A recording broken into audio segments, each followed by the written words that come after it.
रिश्तेदार अपना बच्चा किसी और को दे देते हैं, किसी और रिश्तेदार को, तो वो शुरू से अगर कोई और उस बच्चे को पालता है अपने बच्चे की तरह, तो उसके जो असली माँ बाप हैं अगर वो फौत हो जाए तो वो अपने असली माँ बाप का विरासत का हकदार है। हाँ, चाहे वो किसी ने पाला हो उसको। अच्छा, इसलिए अल्लाह ताला ने एक महासल्लम ने फरमाया कि जब बच्चा एक है तो उसको तुम्हारे कहने से वो बच्चा तुमने पाला हुआ तो तुम्हारा बच्चा नहीं बन जाता, वो अपने माँ बाप का ही बच्चा है।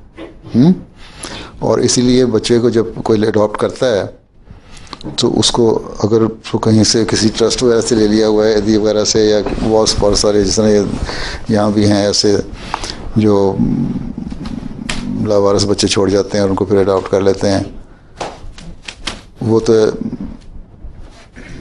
अलग चीज़ है।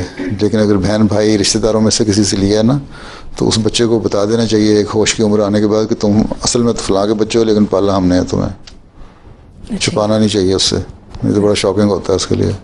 अच्छा, जज़ाकल्लाह।